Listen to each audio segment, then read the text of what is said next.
ચાલો મિત્રો, chapter number 1 સજીવોમાં પ્રજનન, ધોરણ 12 માં આપણે પ્રથમ ચેપ્ટરની હવે ચર્ચા કરીએ છીએ. સજીવોમાં પ્રજનનના ખાસ કરીને આપણે પ્રકારો જોવા છે.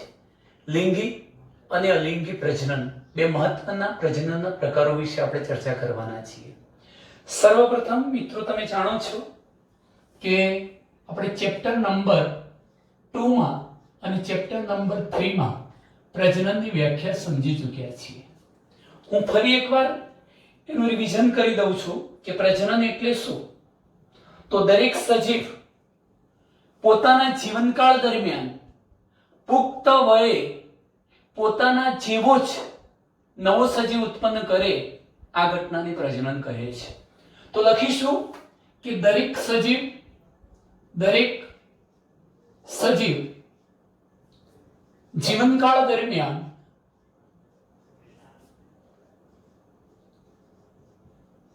પુખ્ત વયે, પુખ્ત થયા પછી પુખ્ત વયે પોતાના જેવો નવો સજીવ ઉત્પન્ન કરે છે, પેદા કરે છે. આ ઘટનાને પ્રજનન કહે છે. મિત્રો, એ સૌથી મહત્વની બાબત અગાઉ પણ હું તમને સમજાવી ચૂક્યો છું કે પોતાના જેવો જ એનો મતલબ આબેહૂબ પ્રતિકૃતિ કે એક્ઝેક્ટ નકલ એવો નથી થતો, પરંતુ જે તે જાતિ એવો અર્થ થાય છે. ઉદાહરણ તરીકે, માનવ દંપતી દ્વારા પેદા થયેલી સંતતિ માનવ જ હોય છે. એ બિલાડી, કૂતરું કે પછી અન્ય કોઈ જાતિ હોતી નથી. તો એના અનુસંધાનમાં પોતાના જેવો એટલે પોતાની જાતિ જેવો નવો સજીવ ઉત્પન્ન કરે છે. આ ઘટનાને શું કહેવાય છે? પ્રજનન. મિત્રો, તમે જાણો છો કે પ્રજનન એક એવી ક્રિયા છે કે જેના કારણે દરેક જાતિના સજીવનું સાતત્ય જળવાય છે. હું ડાયરેક્ટ લખું છું, દરેક જાતિનું સાતત્ય જળવાય છે. કોઈ જાતિ અદ્રશ્ય થઈ જતી નથી. પ્રજનનની ક્રિયાના કારણે દરેક જાતિ પેઢી દર પેઢી એનું સાતત્ય જાળવી રાખે છે. ટૂંકમાં દરેક જાતિનું સાતત્ય જાળવી રાખવા માટે પણ પ્રજનન જરૂરી છે. તમે એ પણ જાણો છો કે પ્રજનનની ક્રિયાથી નિર્માણ પામતી નવી સંતતિ શું કરે છે? તો મૃત્યુ પામેલા સજીવોને સ્થાને ગોઠવાય છે, સજીવોનું સ્થાન લે છે. એમ કહી શકાય કે એક નિશ્ચિત ઉંમરના અંતે દરેક સજીવ મૃત્યુ પામવાનો છે, અને છતાં પણ એ જાતિ અદ્રશ્ય નથી થઈ જતી. કેમ? કારણ કે એ પિતૃઓ દ્વારા નિર્માણ પામતી સંતતિ દ્વારા એ જાતિનું સાતત્ય જળવાઈ રહે છે. મૃત્યુ પામેલા સજીવોનું સ્થાન કોણ પૂરી દે છે? નવા નિર્માણ પામતા સજીવો. તો મૃત્યુ પામેલા સજીવોનું એ સ્થાન લે છે. ચલો મિત્રો, હવે મારે તમને એક બીજી વ્યાખ્યા સમજાવવી છે. જીવનકાળ કોને કહેવાય? આપણે જીવનકાળ કોને કહીશું? તો જુઓ, બીજી એક વ્યાખ્યા લઈશું. જીવનકાળ, જીવન અવધિ, ઉંમર. જીવનકાળ કોને કહેવાય? તો જુઓ, વ્યક્તિના જન્મથી શરૂ કરીને, વ્યક્તિના જન્મથી લઈને તેના કુદરતી મૃત્યુ, આ શબ્દ અગત્યનો છે, તેના કુદરતી મૃત્યુ સુધીના સમયગાળાને શું કહેવાય છે? જીવનકાળ તરીકે ઓળખવામાં આવે છે. વ્યક્તિ જન્મ લે છે ત્યાંથી શરૂ કરી એનું કુદરતી મૃત્યુ નીપજે, એ વચ્ચેનો જે સમયગાળો છે એ સમયગાળાને આપણે વ્યક્તિનું જીવનકાળ કહીશું. મિત્રો, આકસ્મિક મૃત્યુ થાય, કોઈને ફાંસીના કારણે મૃત્યુ થાય, કોઈ પોઈઝન ઝેરના કારણે મૃત્યુ થાય, રોગના કારણે મૃત્યુ થાય, તો એ મૃત્યુ નહીં, કુદરતી મૃત્યુ. કારણ કે કોઈ પણ જાતનો જીવનકાળ નક્કી કરવો, જેમ કે મનુષ્યનો જીવનકાળ આપણે એમ કહેતા હોઈએ કે 100 વર્ષ, તો એનો મતલબ એ કે માનવી 100 વર્ષ, વધુમાં વધુ 100 વર્ષ તો જીવે છે. એનો મતલબ એવો થયો કે હા, એ વ્યક્તિ બાળપણમાંથી પુખ્ત બનવાનો, વૃદ્ધિ વિકાસ સાધવાનો, પ્રજોત્પત્તિ કરશે અને ત્યારબાદ એ જીર્ણતા અનુભવશે અને એનું કુદરતી મૃત્યુ થશે. તો ટૂંકમાં આ જે સમયગાળો થયો એ સમયગાળાને આપણે એનું શું કહીશું? જીવનકાળ.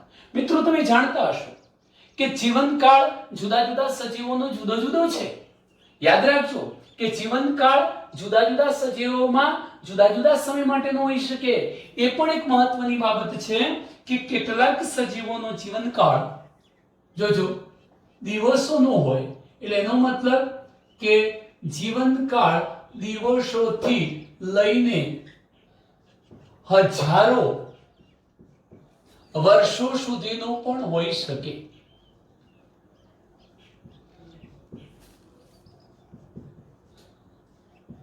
હવે સમજી લો કે જીવનકાળ એ કેટલાક દિવસોથી લઈને હજારો વર્ષ સુધીનો હોય. એનો મતલબ એ થયો કે આ દુનિયામાં એવી પણ જાતિના સજીવો છે કે જે અમુક દિવસો જ જીવે છે, પછી જીવી શકતા નથી. તો કેટલાક હજારો વર્ષ સુધી જીવે છે. આ બે સીમાંતોની વચ્ચે મોટા ભાગના સજીવોનો જીવનકાળ સમાઈ ગયેલો હોય છે. આ બે સીમાંતો કઈ?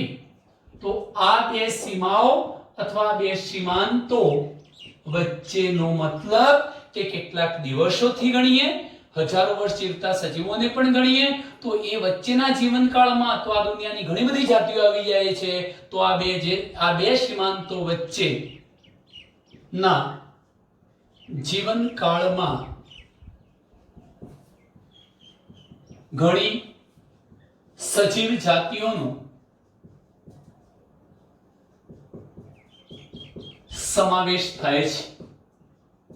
એટલે કેટલાક દિવસો સુધી જીવશે, કોઈક મહિનાઓ સુધી, કોઈક વર્ષો સુધી, 20 વર્ષ, 25 વર્ષ, 50 વર્ષ, 100 વર્ષ, 140 વર્ષ. ટૂંકમાં બધી જુદી જુદી જાતિના સજીવોનો જે અલગ અલગ જીવનકાળ હતો એ આ બે સીમાંતો વચ્ચે આવી જાય છે. કેટલાક દિવસોથી લઈ અને હજારો વર્ષો સુધી. બે સીમાંત, કેટલાક દિવસો અને હજારો વર્ષ જીવતા સજીવો, આ બે વચ્ચેના જીવનકાળમાં અનેક જાતિના સજીવોનો સમાવેશ થઈ જાય છે.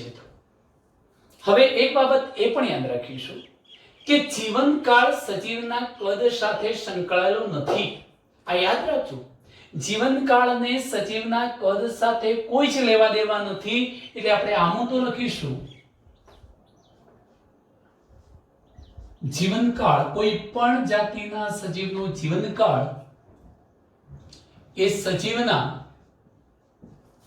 કદ સાથે સંકળાયેલો નથી. એટલે એવું ના માનવાનું મોટા કદના સજીવો વધુ જીવે અને નાના કદના સજીવો ઓછું જીવે, એવું નથી. જીવનકાળને સજીવના કદ સાથે કોઈ જ લેવા દેવા નથી. ઉદાહરણ તરીકે જોઈએ તો મિત્રો, તમે જાણતા હશો કે કાગડો લખીએ માત્ર ને માત્ર 15 વર્ષ જીવન જીવે છે અને એની સાપેક્ષમાં હું બીજો પોપટ લખું છું કે જે લગભગ 140 વર્ષ જેટલું આયુષ્ય ગુજારે છે. મિત્રો યાદ રાખજો, મેં કોની વાત કરી છે? પહેલા કાગડાની વાત કરી છે અને બીજા નંબરે વાત કરી છે પોપટની, જે લગભગ 140 વર્ષ જીવે છે. આમ તો આ બંનેના કદમાં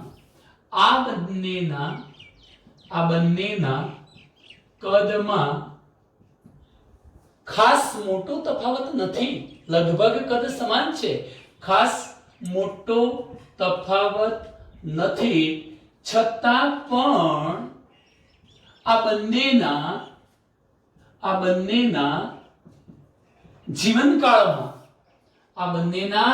જીવનકાળમાં બહોળો તફાવત જોવા મળે છે. તમે જોઈ શકો છો કે કાગડા અને પોપટનું કદ આમ તો સરખું હોવા છતાં કાગડો ફક્ત 15 વર્ષ જીવે છે અને પોપટ 140 વર્ષ જીવે છે. એ જ રીતે આપણે એક બીજું ઉદાહરણ આપી શકીએ.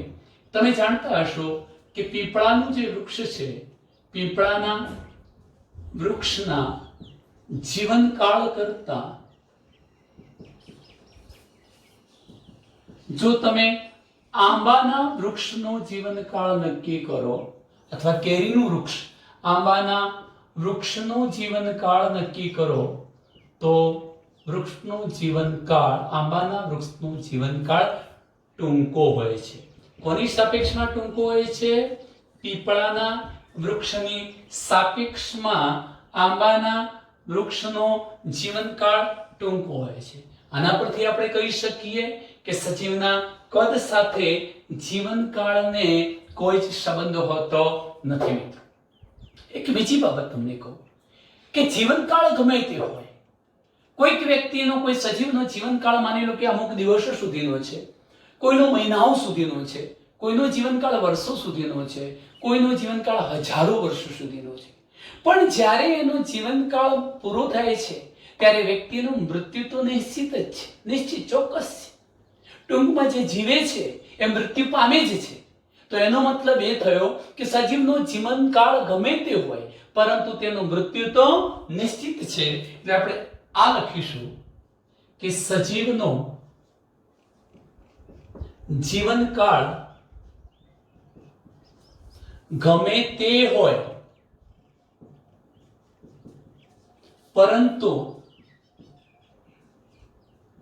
તેનું મૃત્યુ નિશ્ચિત છે, ચોક્કસ છે. મૃત્યુ તો થવાનું છે, વહેલા કે મોડા એનું મૃત્યુ નિશ્ચિત છે. હા, એક બાબત આપણે ઉલ્લેખમાં લઈશું કે એક કોષી સજીવો, એક કોષી સજીવો સિવાયના સજીવો, એક કોષી સજીવો સિવાયના બધા જ સજીવો મૃત્યુ પામે છે. તો અહીંયા તમે જોઈ શકો છો કે શા માટે એવું લખ્યું. તમને એમ થાય આ વાક્ય વાંચીને કે એક કોષી સજીવો મૃત્યુ નથી પામતા, બાકીના બધા સજીવો મૃત્યુ પામે છે. તો એનો મતલબ એ થાય કે એક કોષી સજીવોમાં એના નૈસર્ગિક એટલે કુદરતી મૃત્યુ થતા નથી. નૈસર્ગિક મૃત્યુ થતો નથી, કુદરતી મૃત્યુ નથી થતું. હા, ઠીક છે કે કોઈ એક કોષી સજીવ જેમ કે બેક્ટેરિયા કે અન્ય કોઈ સજીવ હોય એના પર તમે એન્ટીબાયોટિક્સનો મારો ચલાવો, અમુક પ્રકારની એને બીમારી લાગવું પડે, આ પ્રકારની સ્થિતિમાં એ મૃત બને છે, એને આપણે મારી શકીએ છીએ, પરંતુ એનું નૈસર્ગિક કુદરતી મૃત્યુ નથી થતું. એનો અર્થ એવું થશે કે એ સજીવ પુખ્ત બને, જીર્ણતા અનુભવે એટલે કાર્ય કરવાની ક્ષમતામાં ઘટાડો થાય, વૃદ્ધત્વ આવે અને પછી મૃત્યુ પામે, એવું બનતું નથી. જીર્ણતાની વ્યાખ્યામાં તેઓ નથી આવતા. યાદ રાખો, કેમ નથી આવતા? એક પિતૃકોષ છે, એકકીય કોષ, એ સતત કોષ વિભાજન કરી બે કોષમાં વહેંચાઈ જાય છે. એટલે પિતૃકોષ તો મૃત્યુ થતું નથી, પરંતુ બે કોષમાં વિભાજન થવાથી બે નવા કોષો સર્જાયા, ફરી એ બે કોષોનું વિભાજન થવાથી નવા બે કોષો સર્જાયા. અહીંયા પિતૃકોષનો મૃત્યુ કુદરતી થતો નથી. તો આના અનુસંધાનમાં કહી શકાય કે એક કોષી સજીવો સિવાયના બધા જ સજીવો મૃત્યુ પામે છે, કારણ કે એક કોષી સજીવોનું નૈસર્ગિક મૃત્યુ થતો હોતો નથી. મિત્રો, ટૂંકમાં મેં એક કોષી સજીવોમાં નૈસર્ગિક મૃત્યુ નથી થતું એના અનુસંધાનમાં કહ્યું કે એક કોષી સજીવો સિવાયના બધા સજીવો મૃત્યુ પામે છે. આપણે જાણીએ છીએ કે આ પૃથ્વી પર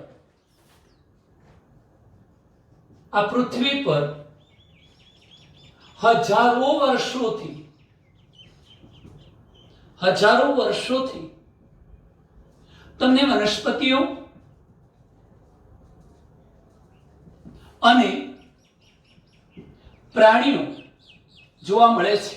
તો આ પૃથ્વી પર હજારો વર્ષથી વનસ્પતિઓ અને પ્રાણીઓ વસે છે અથવા વસતા હતા. પહેલા તો વસતા જ હતા, હજારો વર્ષ પહેલા પણ વસતા હતા, હજારો વર્ષથી વસતા હતા, અને આજે પણ જોવા મળે છે. આજે પણ વનસ્પતિઓ અને પ્રાણીઓ જોવા મળે છે અથવા વસે છે. એનો મતલબ કે એક નિશ્ચિત જીવનકાળ પૂરો થઈ ગયો હોય તો હજારો વર્ષ પહેલા હતી વનસ્પતિઓ આજે ન હોવી જોઈએ, હજારો વર્ષ પહેલા જે પ્રાણીઓ હતા એ હોવા ન જોઈએ, કારણ કે ચોક્કસ ઉંમરના અંતે તેમના મૃત્યુ થઈ ગયા હોવા જોઈએ. છતાં પણ એવા જ પ્રકારની કે થોડાક ફેરફારવાળી વનસ્પતિઓ અને પ્રાણીઓ આજે પણ આપણને જોવા મળે છે. કેમ જોવા મળે છે? આ સાતત્ય કોણે જાળવ્યું? તો એમ કહી શકાય કે આ સાતત્ય જળવાયું છે એક ક્રિયાથી, અને એ ક્રિયા કઈ છે? પ્રજનન. તો પ્રજનનની ક્રિયાથી આ સાતત્ય જળવાયું છે. આ સાતત્ય પ્રજનનને કારણે જોવા મળે છે એમ કહી શકાય. તો મિત્રો આટલે સુધીની આપણે ચર્ચા કરી છે. હવે જરા એક બાબત બરોબર ધ્યાનથી સમજી લેજો કે આપણે જુદા જુદા સજીવોના જીવનકાળ વિશે નોંધવું છે. આપણી બુકના પેજમાં અમુક પ્રાણીઓ, વનસ્પતિઓ કે કીટકો વગેરેના જીવનકાળને દર્શાવવામાં આવેલા છે, અને બાકીના જીવનકાળ દર્શાવેલા નથી, ખાલી જગ્યા મૂકેલી છે. એ આપણે જાતે શોધીને પૂરવાની છે. તો હું એવા સજીવોનું લિસ્ટ અહીંયા આપું છું કે જેમાં લખેલા જીવનકાળ અને લખ્યા વગરના જીવનકાળ એવા તમામ વનસ્પતિ અને પ્રાણીઓને આપણે નોંધવા માટે અહીંયા પ્રયત્ન કરીશું મિત્રો. તો સર્વપ્રથમ તમે જોઈ શકો છો કે બુકમાં આપેલા છે એવા નથી આપેલા બધાની વાત કરીશું મિત્રો. હું હાથી, ગુલાબની વાત કરીશ. એમ ક્રમશઃ આપણે કૂતરો છે, પતંગિયું છે, કાગડો છે, પોપટ, કેળ, ગાય, ફળકાય, મગર, ઘોડો, ડાંગર, કાચબો, આ બધા સજીવોની ઉંમર કેટલી હોય છે, અંદાજિત ઉંમર, એની આપણે વાત કરવી છે મિત્રો. તો એવા ઉદાહરણો લઈશું. અહીંયા હું ટોપિક લખું છું કે જુદા જુદા પ્રાણીઓના જીવનકાળ. કયા કયા પ્રાણીઓનો જીવનકાળ કેટલો હોય છે એના અનુસંધાનમાં આપણે વાત કરીએ છીએ. તો હું પહેલું ઉદાહરણ લખું છું મિત્રો. હાથી. આશરે તમને ખબર છે મિત્રો કે હાથીની ઉંમર જે છે 50 થી 60 વર્ષની હોય છે. એટલે આપણે એવરેજ અહીંયા 60 વર્ષ હોય. કેટલાક હાથી 70 વર્ષ જીવતા હોય. તો ટૂંકમાં 60 થી 80 વર્ષ અંદાજિત ઉંમર મૂકવામાં આવે છે. 60 થી લઈને 80 વર્ષ નો જીવનકાળ કોનો જોવા મળે છે? હાથીનો જોવા મળે છે. એ જ રીતે મિત્રો ગુલાબ, કૂતરા વગેરેની વાત કરીએ છીએ. તો બીજું ઉદાહરણ આપું છું, ગુલાબ. ત્રીજું ઉદાહરણ આપું છું, કૂતરા. મિત્રો તમે જાણતા હશો કે ગુલાબનો જે છોડ છે એ વધુમાં વધુ કેટલા વર્ષ જોવા મળે? આપણા ઘર આંગણે પણ ગુલાબ હોય છે, બગીચા વગેરેમાં હોય છે. તો એ કેટલા સમયની અંદર મૃત્યુ પામી જાય છે? એ તમે એનો પણ અંદાજિત ક્યાસ કાઢી શકો. તો એમ કહી શકાય કે ગુલાબ એ આશરે 7 થી માંડીને 10 વર્ષનું આયુષ્ય ધરાવે છે. 7 થી માંડીને 10 વર્ષનો એનો જીવનકાળ હોય છે. કૂતરું, તો કૂતરાનો જીવનકાળ આશરે 20 થી માંડીને 25 વર્ષ સુધીનો જીવનકાળ જોવા મળે છે. પતંગિયું છે, કાગડો છે, પોપટની વાત કરી દઈએ તો ચોથાનું ઉદાહરણ લખીએ છીએ, પતંગિયું. પતંગિયા મિત્રો અમુક અઠવાડિયાનો સમય જીવતા હોય છે અથવા અમુક દિવસોનો સમય જીવતા હોય. એટલે આપણે ખાસ કહી શકીએ 1 થી માંડીને 1 થી 2 અઠવાડિયાનું જીવનકાળ જોવા મળે છે. ચલો મિત્રો, અગાઉ નોંધ્યો છે આપણે પોપટનો જીવનકાળ, અને ત્યાર પછી આપણે કાગડાનો જીવનકાળ પણ નોંધ્યો છે. કાગડો, એનો જીવનકાળ છે 15 વર્ષ. પોપટનો જીવનકાળ છે 140 વર્ષ. તો કાગડા સુધીની વાત કરી દીધી છે મિત્રો. હવે જરા ધ્યાન રાખજો, કેળ નામની વનસ્પતિની વાત કરવી છે, ગાયની વાત કરવી છે. તો કેળ, 7મું ઉદાહરણ આપણે આપીએ છીએ, કેળ. કેળ આશરે 25 વર્ષ જીવે છે. જો આપણે ગાય નામના પ્રાણીની વાત કરીએ છીએ તો એ પણ 20 થી 25 વર્ષ, એટલે 25 વર્ષનું આયુષ્ય એના પણ જોવા મળે છે. ચલો મિત્રો, ત્યારબાદની વાત કરું છું, ફળમાખી. તો 1 થી 3 મહિના. મગર 60 વર્ષ. એટલે અહીંયા નોંધીશું ફળમાખી કેટલું? 1 થી માંડીને 3 મહિનાનું જીવનકાળ ધરાવે છે. ફળમાખી ફક્ત 1 થી માંડીને 3 મહિનાનો જ જીવનકાળ ધરાવે છે. મગરની અંદર આ જીવનકાળ 60 વર્ષનો હોય છે અને ઘોડામાં 50 વર્ષનો. મગરમાં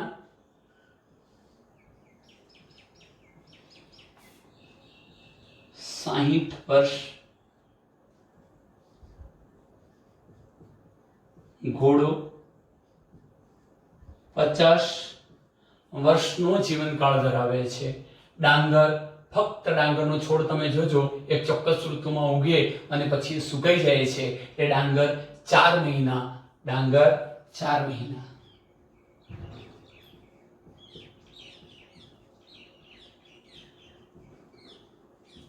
અને છેલ્લે લખીએ મિત્રો કાચબો. વધુ આયુષ્ય ધરાવે છે, લગભગ 120 થી માંડીને 140 વર્ષ, 150 વર્ષ, એટલે આપણે અંદાજિત 100 થી માંડીને 150 વર્ષનો સમયગાળો લખી શકીએ. ક્યારેક ટૂંકા પ્રશ્નમાં પૂછાઈ શકે, હાથી 60 વર્ષ, ગુલાબ 7 થી 10 વર્ષ, કૂતરું 20 થી 25 વર્ષ, પતંગિયા 1 થી 2 અઠવાડિયા, પોપટ 140 વર્ષ, કાગડો 15 વર્ષ, કેળ 25 વર્ષ, ગાય 25 વર્ષ, ફળમાખી 1 થી 3 મહિના, મગર 60 વર્ષ, ઘોડો 50 વર્ષ, ડાંગર 4 મહિના, કાચબો 100 થી માંડીને 150 વર્ષનો જીવનકાળ દર્શાવે છે.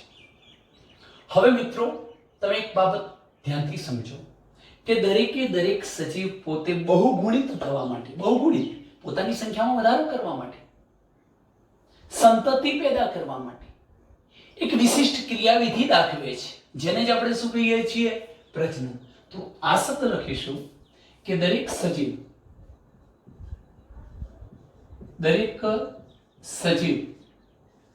બહુગુણિત થવા માટે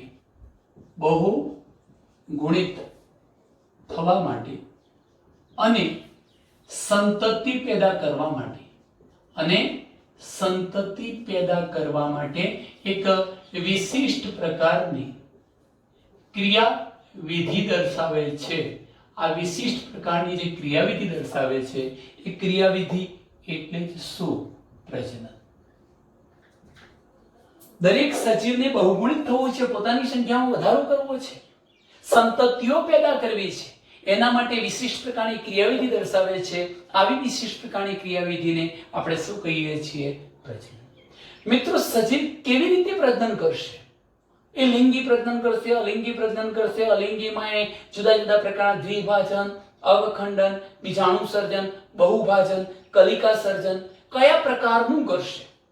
આ બાબતનો આધાર રહેલો છે એ સજીવ કયા નિવાસ સ્થાનમાં જીવે છે અને એની આંતરિક દેહધર્મ વિદ્યા કેવી છે, તેમજ અન્ય ઘણા બધા પરિબળોનો સમૂહ પણ એના પર અસર કરતો હશે.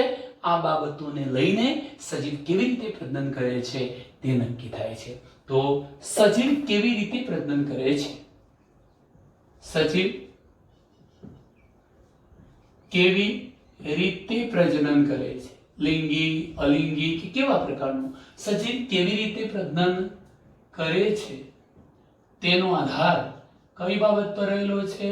તો તેનો આધાર ખાસ કરીને એક છે સજીવનું નિવાસ સ્થાન, બીજી બાબત છે તેની આંતરિક શરીરની અંદરની દેહધર્મ ક્રિયા કેવી છે, આંતરિક દેહધર્મ ક્રિયા, અને ત્યારબાદ ત્રીજી બાબતમાં આપણે ઘણા અન્ય પરિબળોનો સમૂહ પણ લઈ શકીએ. અન્ય પરિબળોનો સમૂહ જેવી બાબતો જેમ કે તાપમાન વગેરે પણ લઈ શકાય મિત્રો, આબોહવા લઈ શકાય. તો અન્ય પરિબળોનો સમૂહ, આ બધી જ બાબતો સંયુક્ત રીતે સજીવમાં કેવા પ્રકારનું પ્રજનન થશે તે બાબતને નક્કી કરે છે. પ્રજનનની ક્રિયામાં ભાગ લેતા સજીવોની સંખ્યાના આધારે આપણે પ્રજનનને મુખ્ય બે પ્રકારમાં વહેંચવું છે. કઈ બાબતના આધારે પ્રજનનને બે પ્રકારમાં વહેંચીએ છીએ? તો હવે હું અહીંયા શબ્દ લખું છું, જુઓ, યાદ રાખો કે પ્રજનનની ક્રિયામાં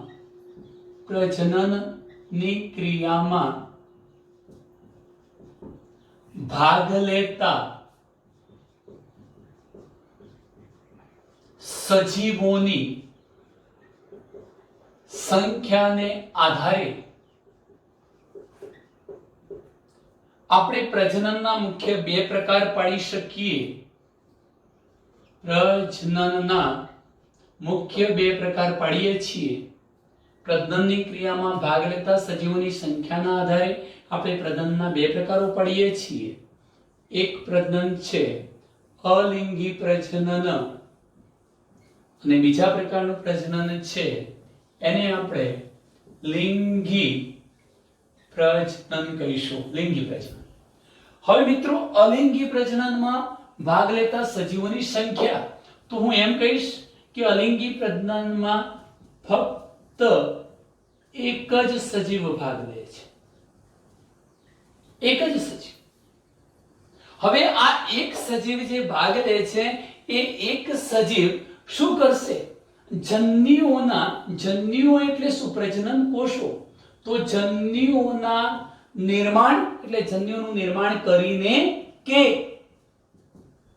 નિર્માણ વગર એટલે જન્યુઓનું નિર્માણ ન કરીને, નિર્માણ વગર જ નવા સજીવનું નિર્માણ કરે છે. સમજવા જેવી બાબત છે કે અલિંગી પ્રજનનમાં ફક્ત ને ફક્ત એક જ સજીવ ભાગ લે છે. આ જે એક સજીવ ભાગ લે છે એ જ નવી સંતતિ ઉત્પન્ન કરવા માટે સક્ષમ હોય છે. આ એક જ સજીવ કાં તો જન્યુઓ ઉત્પન્ન કરશે કાં તો જન્યુ ઉત્પન્ન ન કરે, એટલે નિર્માણ કરીને કે નિર્માણ વગર જ શું કરશે? નવા સજીવનું નિર્માણ કરશે. તો તેવા પ્રજનનને અલિંગી પ્રજનન કહેવાય. હવે મહત્વનો મુદ્દો એ છે કે જન્યુઓનું નિર્માણ કરીને, આ તો બરોબર છે કે પ્રજનન કોષોના નિર્માણ વગર સંતતિ સર્જાઈ જાય અલિંગી પ્રજનન, પણ જન્યુઓનું નિર્માણ કરીને મિત્રો યાદ કરો, મેં મધમાખીમાં લિંગની ચેન સમજાવ્યું હતું. માદા મધમાખી ટ્વાઇસ n 32 રંગસૂત્રો ધરાવતી અને નર એકકીય ફક્ત 16 રંગસૂત્રો ધરાવતી હતી. માદા અર્ધીકરણની પ્રક્રિયા દ્વારા 16 રંગસૂત્રો વાળા માદા પ્રજનન કોષ ઉત્પન્ન કરતી હતી અને એમાંથી ફલન વગર જ 16 રંગસૂત્ર વાળો પ્રજનન કોષ સીધો નર માખીનું સર્જન કરી શકતો હતો એપોમિક્સિસ અસંયોગી જનનમાં. તો એનો મતલબ એ થયો કે સજીવ એક જ હતો, એને જન્યુ તો ઉત્પન્ન કર્યા, માદા જન્યુ 16 રંગસૂત્ર વાળું, પરંતુ ફલન ન કર્યું, સીધો જન્યુનું નિર્માણ કરીને નવી સંતતિ સર્જી નાખી. કાં તો મોટા ભાગના સજીવો આવા પ્રજનન કોષો ઉત્પન્ન કર્યા વગર સંતતિ સર્જી નાખે, તો એને શું કહેવાય? અલિંગી પ્રજનન. ટૂંકમાં નર અને માદા જન્યુનું ફલન ન થાય અને છતાં સંતતિ બને છે, તો તેને આપણે શું કહીશું? અલિંગી પ્રજનન. મિત્રો એ બાબત પણ તમે યાદ રાખો કે એક પિતૃમાંથી જન્યુના નિર્માણ કે નિર્માણ થયા વગર સંતતિનું સર્જન થયું તો અલિંગી પ્રજનન. હું આ બાકીની રચના તમને અલિંગી પ્રજનનમાં સમજાવું છું, પરંતુ લિંગી પ્રજનન એટલે શું? જ્યારે પ્રજનનની ક્રિયામાં બે પિતૃઓ ભાગ લેતા હોય, એ પણ વિરુદ્ધ જાતિના, એક નર જાતિ બીજી માદા જાતિ, અને વિરુદ્ધ જાતિના પ્રજનન કોષો ઉત્પન્ન કરતા હોય, નરજન્યુ અને માદાજન્યુ, એના જોડાણ દ્વારા નવી સંતતિ બનતી હોય, ત્યારે આપણે એને શું કહીએ છીએ? લિંગી પ્રજનન. તો જ્યારે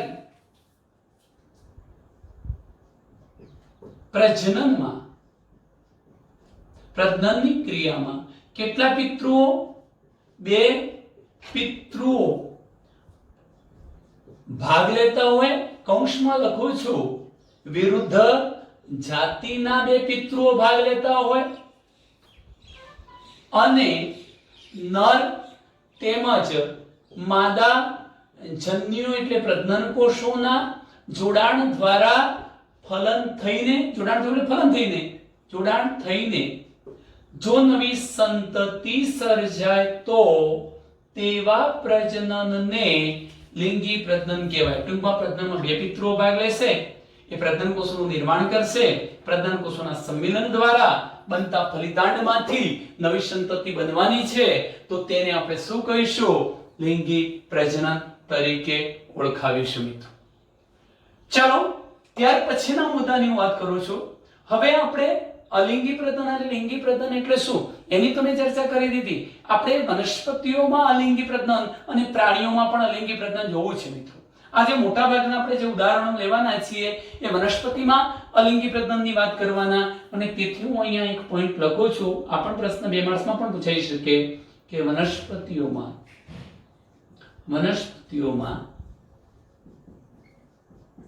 અલિંગી પ્રજનન સમજાવો. વનસ્પતિઓમાં અલિંગી પ્રજનનને સમજવું છે. ચાલો હવે તમને ખ્યાલ આવી ચૂક્યો છે કે અલિંગી પ્રજનન એટલે શું, કે જેમાં ફક્ત એક જ સજીવ ભાગ લે. એટલે આપણે એક મુદ્દો એ નોંધીશું કે એક જ પિતૃ અથવા સજીવ એક જ પિતૃ નવી સંતતિ સર્જવાની ક્ષમતા ધરાવે છે. એક જ પિતૃ નવી સંતતિ ઉત્પન્ન કરી શકે, બીજા પિતૃની જરૂરિયાત રહેતી નથી મિત્રો. એક જ પિતૃ, અલિંગી પ્રધાનમાં એક જ પિતૃ સંતતિ સર્જવાની ક્ષમતા ધરાવે છે. સર્જાતી સંતતિઓ, અહીં જે સંતતિ આ પિતૃ દ્વારા સર્જાવાની એ સર્જાતી નવી સંતતિઓ એકબીજા જેવી તો હશે જ, એકબીજા જેવી આબેહૂબ નકલ, ઝેરોક્સ એક્ઝેક્ટ કોપી એકબીજા જેવી, ઉપરાંત તે સંતતિઓ જે નવી ઉત્પન્ન થઈ એ પિતૃઓની પણ આબેહૂબ એના જેવી જ દેખાતી આબેહૂબ પ્રતિકૃતિ નકલ હોય છે. યાદ રાખો કે લિંગી પ્રજનનમાં એવું નથી થતું.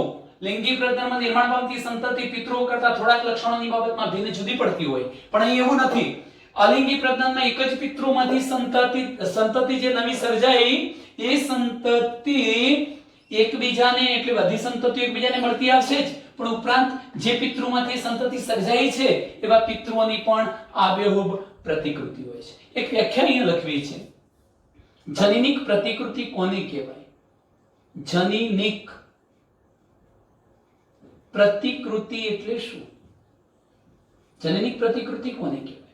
યાદ રાખો, જો નિર્માણ પામતી સંતતિઓ, જો નવી સંતતિઓ જનીનિક દ્રષ્ટિએ એટલે જનીન બંધારણની દ્રષ્ટિએ, જનીન બંધારણની દ્રષ્ટિએ અને સ્વરૂપ પ્રકાર, દેખાવ પ્રકારની બાબતમાં મિત્રો આ બાબત સમજવા જેવી છે. બાહ્યાકાર એટલે દેખાવની દ્રષ્ટિએ અને જનીનિક રીતે સમાન હોય ત્યારે આપણે એને જનીનિક પ્રતિકૃતિઓ તરીકે ઓળખીએ છીએ. તો જો નવી સંતતિઓ જનીનિક બંધારણની દ્રષ્ટિએ અને બાહ્યાકાર દ્રષ્ટિએ સમાન હોય ત્યારે આપણે એને શું કહીશું? જનીનિક પ્રતિકૃતિ તરીકે ઓળખાવીશું. આ પણ ટૂંકો પ્રશ્ન યાદ રાખજો. તો આટલે સુધીની વાત કરી છે આપણે જનીનિક પ્રતિકૃતિઓ શું તેની. હવે મિત્રો જુદા જુદા સજીવો કેવી રીતે પ્રજનન કરે છે, જેમ કે ખાસ કરીને પ્રોટિસ્ટા છે, મોનેરા છે, અમીબા, પેરામીશિયમ, ઈસ્ટ છે, આવા બધા સજીવોમાં કેટલીક ફૂગ છે, લીલ છે, આવા સજીવોમાં કેવી રીતે પ્રજનન થાય છે. આપણે અલિંગી પ્રજનનની વાત કરી રહ્યા છીએ. યાદ રાખજો કે વનસ્પતિમાં લિંગી પ્રજનન, પણ અલિંગી પ્રજનનની પણ ઘણી બધી પેટા રીતો છે. તે વનસ્પતિમાં લિંગી પ્રજનનની જુદી જુદી રીતોનો આપણે હવે અભ્યાસ કરીએ છીએ. ચાલો આ બાજુ ધ્યાન.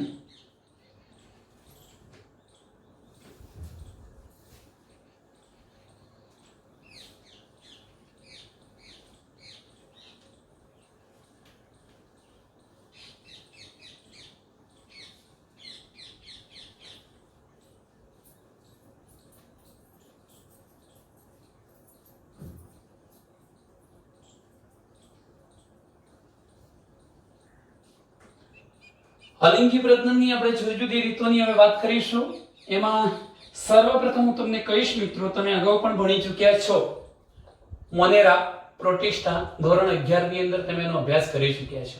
તો પ્રોટિસ્ટા અને મોનેરામાં જે સજીવોનો સમાવેશ થાય છે, જેમ કે બેક્ટેરિયા હોય કે પ્રજીવો કે અન્ય કોઈ, તો પ્રોટિસ્ટા અને મોનેરામાં જે સજીવોનો સમાવેશ થાય છે એ સજીવ મોટા ભાગે તો કેવા છે?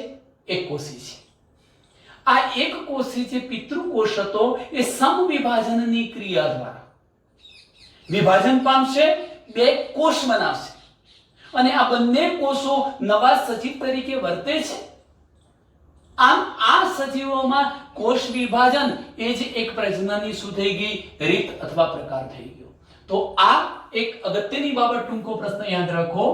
પહેલી બાબત બે શબ્દો લખું છું કે પ્રોટિસ્ટા અને મોનેરા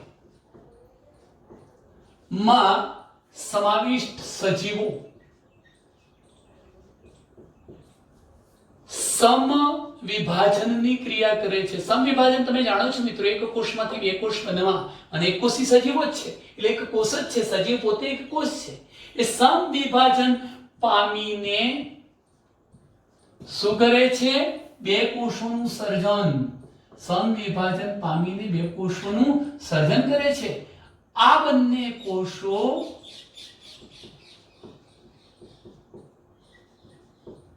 સ્વતંત્ર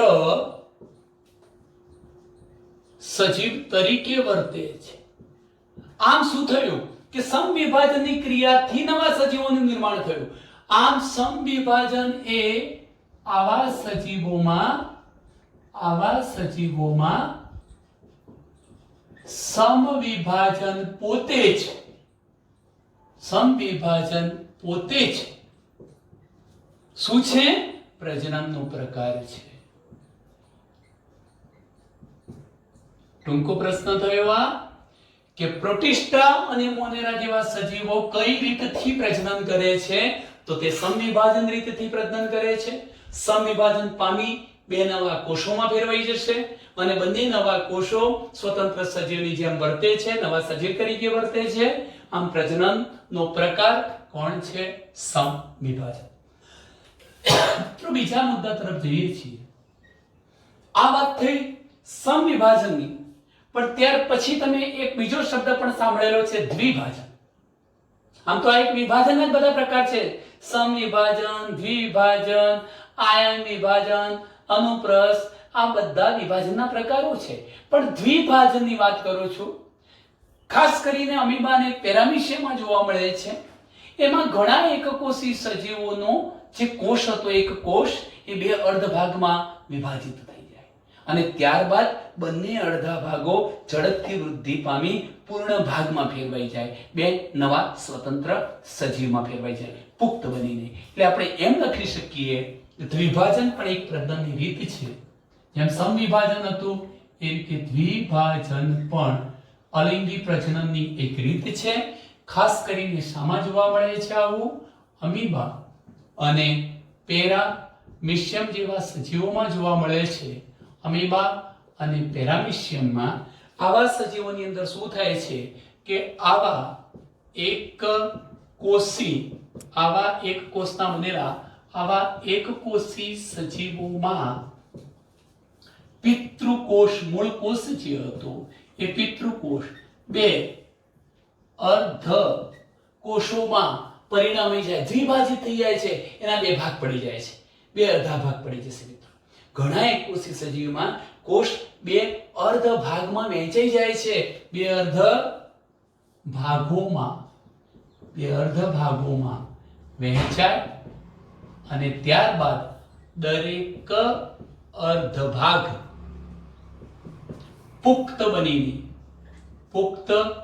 બની નવા સજીવ તરીકે વર્તે છે. તો ટૂંકમાં તમે જાણતા હશો કે આપણે આ પ્રકારની એક આકૃતિ દોરી શકીએ. આ છે મિત્રો અમીબા, એનું આ કોષ કેન્દ્ર છે, આ એનો કોષરસ છે. હવે આમાં દ્વિભાજન કેવી રીતે થાય? આવું જ પેરામીશિયમમાં થવાનું છે.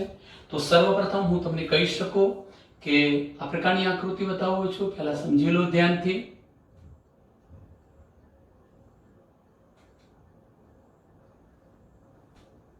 સર્વપ્રથમ તો એનું કોષ કેન્દ્ર વિભાજિત થાય છે, એકમાંથી બે કોષ કેન્દ્રો બને છે, અડધું અડધું બંનેને મળવાનું છે. અને ત્યારબાદ શું થવાનું છે? આ જે કોષરસ હતો એ પણ અડધો અડધો વહેંચાઈ જાય છે. એટલે તમે જોઈ શકો છો કે એક પિતૃકોષમાંથી, આ એક પિતૃકોષ હતો, એ પિતૃકોષમાંથી બે અર્ધ કોષો બને છે. અને સમય જતા શું ઘટના બનવાની છે? તો સમય જતા હવે આ દરેક અર્ધ ભાગ વૃદ્ધિ પામીને એક પૂર્ણ સજીવમાં, એટલે અમીબા જેવા એક પૂર્ણ સજીવમાં પરિવર્તિત થઈ જાય છે. પ્રજનનની આ જે રીત છે એને આપણે કેવા પ્રકારની રીત કહીશું? દ્વિભાજન પ્રકારનું પ્રજનન. તો અહીંયા મેં વાત કરી છે મિત્રો દ્વિભાજનની. ત્યારબાદ મારે તમને કલિકા સર્જન સમજાવવું છે. જો કે તમે વનસ્પતિ પ્રાણીઓ બંધામાં સમજાવી શકો, હાઇડ્રામાં પણ સમજાવી શકો, સ્નાન વાદળીમાં સમજાવી શકો, પણ હું ખાસ અત્યારે અહીંયા ઈસ્ટમાં વાત કરું છું. તો કલિકા સર્જનની અંદર ઈસ્ટમાં વિભાજન તમે જાણો છો, મેં અગાઉ પણ કહ્યું છે, અસમભાજન પ્રકારનું હોય છે, અસમાન પ્રકારનું હોય છે. એક નાની કલિકા અને એક મોટી કલિકા સર્જાય. ધારો કે મોટી કલિકા પર નાની કલિકા સર્જાય, મોટી કલિકા પિતૃ કલિકા છે, પિતૃ કલિકા સાથે આ નાની કલિકા ચોટી રહે છે, સમય જતાં એ છૂટી પડે છે અને પછી પુખ્ત સ્વરૂપ ધારણ કરી અને પિતૃ સજીવ જેવી બની જાય છે. તો પ્રજનનની આ રીતને આપણે શું કહીએ છીએ? કલિકા સર્જન. તો આ શબ્દ પણ લખીશું, ત્રીજા નંબરનો શબ્દ, રીત ત્રીજી થઈ ગઈ કલિકા સર્જન. કલિકા સર્જન. કલિકા સર્જનમાં શું થાય છે અને કલિકા સર્જન શામાં થાય છે? ઈસ્ટમાં થાય છે. ઈસ્ટ.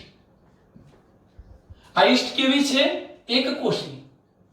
એક કોષી, એક જ કોષની બનેલી ઈસ્ટમાં અસમાન, સમાન નહીં, સરખા નહીં, આ સરખા બે ભાગ ન બને, અસમાન વિભાજન થાય છે.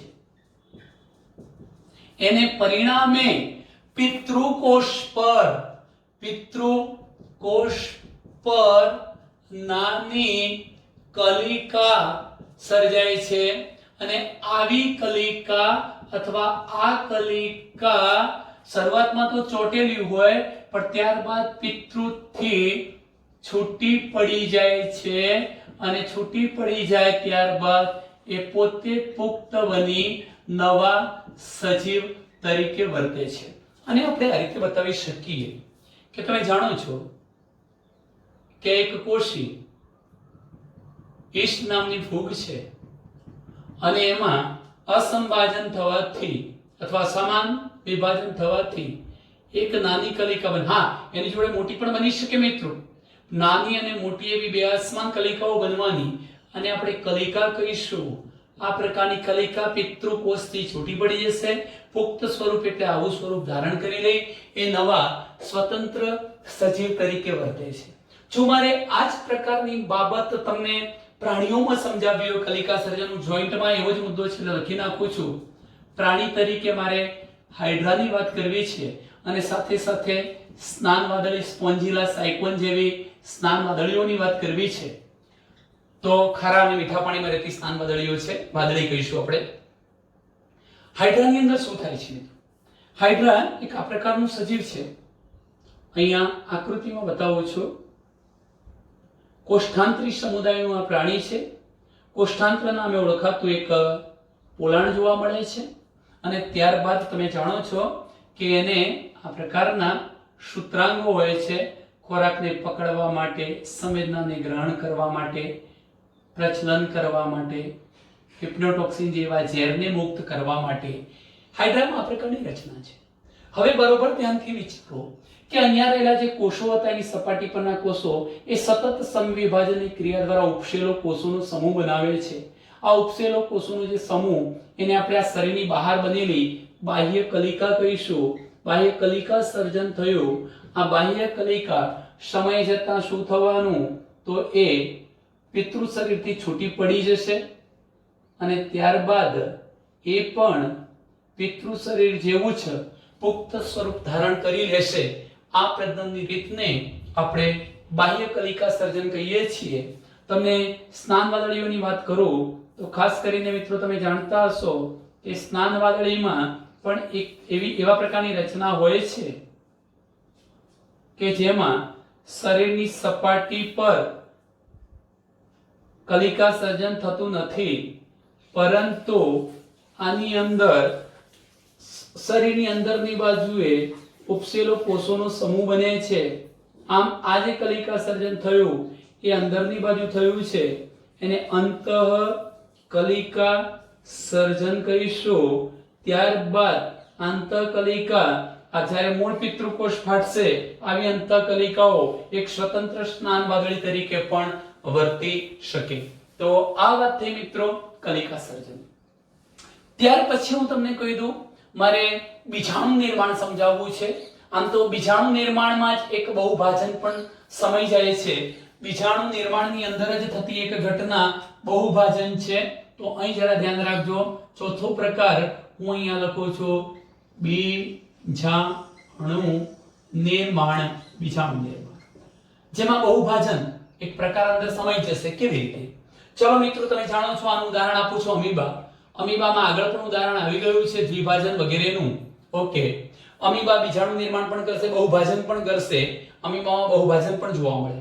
હવે બહુભાજનને હું અલગથી નથી સમજાવતો, પણ બીજાણુ નિર્માણની અંદર જ સમજાવી દઈશ. બરાબર ધ્યાનથી સમજજો કે ધારો કે આપણી જોડે આ ખોટા પગો ધરાવતો એક મૂળ અમીબા છે, એનું કોષ કેન્દ્ર છે, અને આ બધો એનો કોષ રસ છે. મિત્રો, આ એક કોષી સજીવ થયો, પિતૃકોષ થયો અથવા માતૃકોષ. આ એક પિતૃ સજીવ થયો. આ એક જ સજીવમાંથી નવી સંતતિનું સર્જન કરવું છે. હવે વિચારી લો કે જ્યારે સ્થિતિ પ્રતિકૂળ બને છે, પ્રતિકૂળ એટલે એને જીવવા માટે અનુકૂળ નથી તેવી સ્થિતિ, જેમ કે પાણીનું ટેમ્પરેચર અપ જાય, વધુ પડતું પાણી ગરમ થઈ ગયું હોય, ત્યારે નિવાસસ્થાનની અંદર જીવન ગુજારી શકવા માટે સમર્થ રહેતું નથી. તેવા કિસ્સામાં આપણે પ્રતિકૂળ સ્થિતિ કહીશું. તો પ્રતિકૂળ સ્થિતિમાં અમીબા શું કરે છે? પોતાના બધા જ ખોટા પગોને ખેંચી લે છે, આટોપી લે છે, અને આટોપી લઈ ખેંચી લઈને એ પોતે એક ગોળ આકાર ધારણ કરી લે છે. આવો ગોળ આકાર ધારણ કરી લે છે. અને ગોળ આકાર ધારણ કરે છે, સાથે સાથે તમને એ બાબત તો ખબર જ છે કે અંદર રહેલું એનું એકકીય કોષ કેન્દ્ર, એક કોષ કેન્દ્ર તો હશે જ, અને સાથે સાથે આ એનો કોષ રસ પણ છે. ફેર માત્ર એટલો છે કે પરિસ્થિતિ બદલાઈ ચૂકી છે. જીવવા માટે અનિવાર્ય સંજોગો રહ્યા નથી, જરૂરી સંજોગો રહ્યા નથી.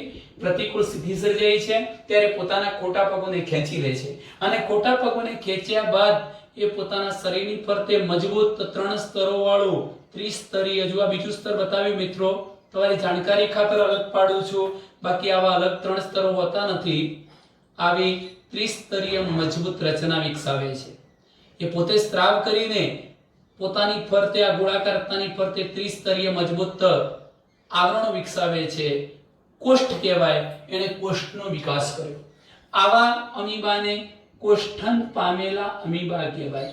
કોષ્ઠન પામેલા અમીબા કહીશું. હવે શું થવાનું છે કે પ્રતિકૂળ સ્થિતિમાં ગરમ પાણી વગેરેની અસર ન થાય, બાહ્ય પરિબળોની અસર ન થાય, એટલે પોતાની ફરતે મજબૂત એવું ત્રિસ્તરીય રક્ષણાત્મક આવરણ એણે વિકસાવી દીધું. આવા ત્રિસ્તરીય રક્ષણાત્મક આવરણને આપણે કોષ્ઠ કહ્યું, અને માટે જ આ અવસ્થાને કોષ્ઠન અમીબા અવસ્થા, કોષ્ઠન પામેલી અવસ્થા તરીકે આપણે ઓળખાવીએ છીએ. જ્યારે પાણીનું ટેમ્પરેચર પાછું ઠંડુ એટલે કે અનુકૂળ થશે, એ વખતે એ શું કરે છે? તો હવે બરોબર ધ્યાનથી સમજજો કે આ પોતે કોષ્ઠન પામેલું અમીબા છે, એની પર તે મજબૂત ત્રિસ્તરીય રક્ષણાત્મક આવરણ આવેલું છે, અને હવે એનું અંદર રહેલું આ જે કોષ કેન્દ્ર હતું એ વારંવાર વિભાજન પામીને અનેક કોષ કેન્દ્રો સર્જે છે. જે વખતે કોષ કેન્દ્રોનું વિભાજન થાય કેરિયોકાઇનેસિસ, એ વખતે સાયટોકાઇનેસિસ એટલે કોષરસ વિભાજન થતો નથી મિત્રો. પણ એકવાર કોષ કેન્દ્ર વિભાજન પૂર્ણ થઈ જાય અને ત્યારબાદ હવે કોષરસનું વિભાજન થતા દરેક કોષ કેન્દ્રને કોષરસ પ્રાપ્ત થાય છે. તમે તો હવે જાણો છો કે કોષરસને આવરી લેતું આવરણ એટલે જ કોષરસ પટલ, અને કોષરસ પટલ બની ગયું. આમ તમે જુઓ, એક કોષ કેન્દ્ર વાળું આ એક કોષી સજીવ, બીજું એક કોષી સજીવ, ત્રીજું. આમ તમે જોઈ શકો છો. આને કહેવું હોય તો આમ તો બહુભાજન કહેવાય. બહુભાજન એટલે શું? કે એક કોષ કેન્દ્ર વારંવાર વિભાજન પામી અનેક કોષ કેન્દ્રો સર્જે, ત્યાર પછી કોષરસનું વિભાજન થાય, આવી જે સંતતિઓ બની એને આપણે બહુભાજન તો કહી જ શકીએ. પણ બીજાણુ નિર્માણ કેમ કહ્યું છે? અમીબાની અંદર આ પ્રકારે કોષ્ઠન પામેલ જે અમીબા હતા, જ્યારે એને અનુકૂળ પરિસ્થિતિ સર્જાવાની ત્યારે આ પ્રકારે કોષ કેન્દ્ર વિભાજન કરશે, કોષરસનું વિભાજન કરશે, અને હવે આ કોષ્ઠ તૂટે છે, કોષ્ઠન ફાટે છે. બધા જ અંદર રહેલા નાના જેને આપણે કૂટપાદીય કહીશું, કૂટપાદ ધરાવતા, કૂટપગ ધરાવતા, ખોટા પગ, કૂટપાદીય બીજાણુઓ મુક્ત થાય છે, અને એ પુખ્ત બનીને અમીબામાં ફેરવાઈ જાય છે, એટલે કે પુખ્ત અમીબા જેવા બની જાય છે. તો પ્રજનનની આ જે રીત થઈ એને આપણે શું નામ આપીએ છીએ? બીજાણુ નિર્માણ. ફરી કહી દઉં છું કે બીજાણુ નિર્માણ અમીબામાં જોવા મળે છે. પ્રતિકૂળ પરિસ્થિતિની અંદર શું ઘટના બની? તો અમીબાએ પોતાના બધા જ ખોટા પગોને આટોકી લીધા, ગોળાકાર ધારણ કરી લીધો, પોતાની આસપાસ મજબૂત ત્રિસ્તરીય આવરણ વિકસાવી દીધું, એને કોષ્ઠ કહેવાય. અનુકૂળ પરિસ્થિતિમાં કોષ્ઠન પામેલા જે અમીબા હતા એનું કોષ કેન્દ્ર બહુભાજન એટલે અનેક કોષ કેન્દ્રો સર્જાય છે અને આવા ઘણા સૂક્ષ્મ અમીબા કે પછી કુટપાદીય બીજાણુઓ બને છે. કોષ્ઠ તૂટી જાય છે, બીજાણુ પાણીવાળા માધ્યમની અંદર મુક્ત થાય છે અને ત્યારબાદ એ વૃદ્ધિ પામી અને પુખ્ત અમીબામાં ફેરવાઈ જાય છે. હવે એકાદ લાસ્ટ મુદ્દાની આપણે ચર્ચા કરી રહ્યા છીએ. બરોબર ધ્યાનથી સમજજો મિત્રો કે ફૂગ, ખાસ કરીને હું વાત કરું છું કોની? ફૂગની.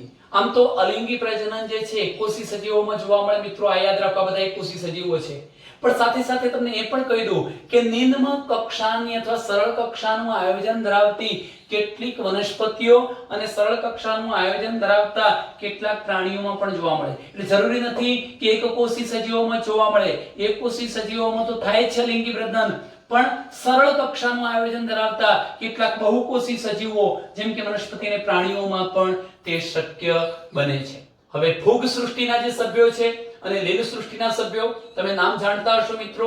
પેનિસિલિયમ નોટેટર નામની ફૂગ છે, એસ્પરજિલસ નાઇઝર નામની ફૂગ છે, પછી યુલોથ્રિકસ નામની લીલ છે, ક્લેમિડોમોનાસ નામની લીલ છે.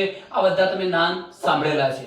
તો હું વાત કરવા જઈ રહ્યો છું કે ફૂગ સૃષ્ટિના સજીવો હોય કે પછી ઘણી બધી લીલો હોય, એમનામાં વિશિષ્ટ પ્રકારના અલિંગી પ્રજનનને પ્રેરતી રચનાઓ ઉત્પન્ન થાય છે, બીજાણુ ઉત્પન્ન થાય. જો કે આ બીજાણુ નિર્માણ અલગ છે. કુટપાદીય બીજાણુના અનુસંધાનમાં બીજાણુ નિર્માણ કહ્યું છે. હવે હું પ્રજનનની રીત, બીજાણુ નિર્માણ તમને શામાં સમજાવું છું?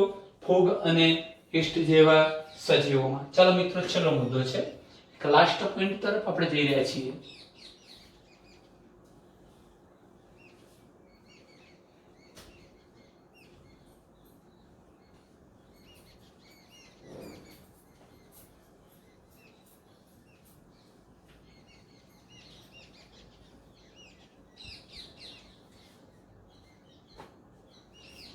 અહીં નોંધું છું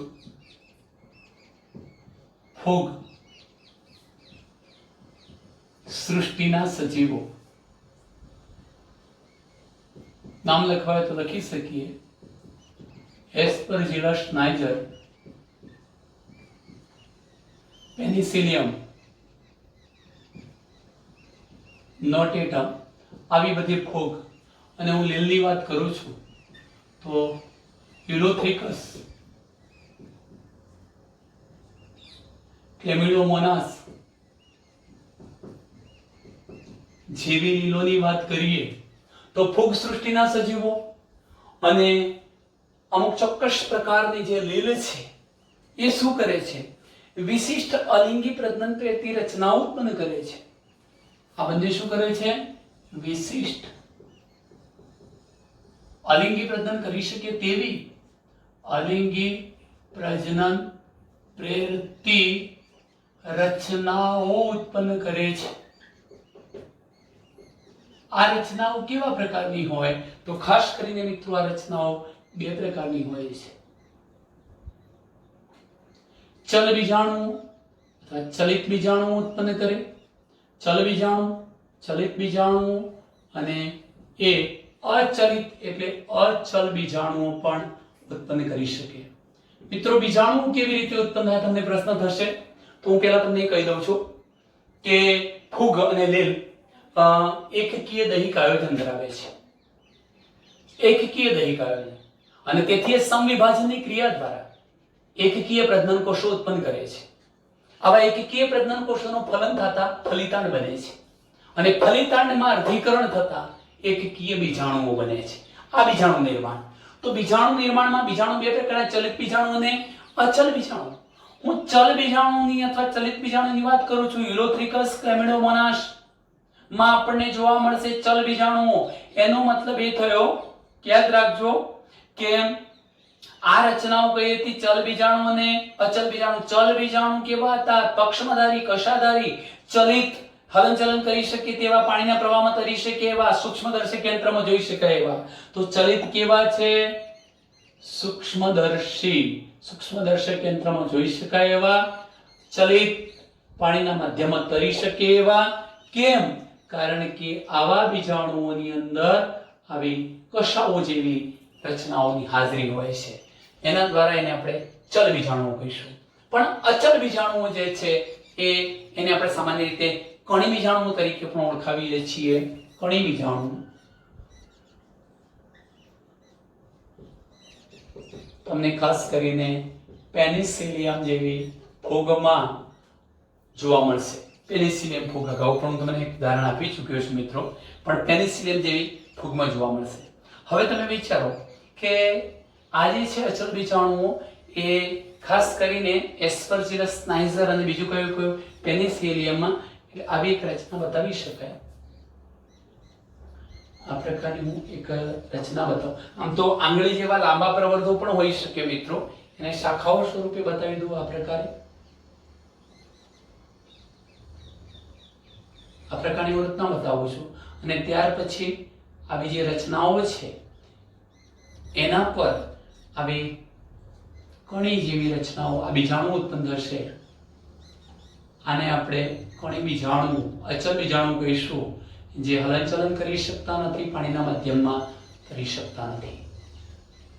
આ પ્રકારની રચનાઓ બતાવી શકાય. અહીંયા આપણું લેક્ચર પૂરું કરીએ છીએ મિત્રો. નેક્સ્ટ લેક્ચરની અંદર ત્યાર પછી આનાથી આગળની ચેકિંગ બાબતો બાકી છે એનો અભ્યાસ કરીશું. અસ્તુ જય હિન્દ.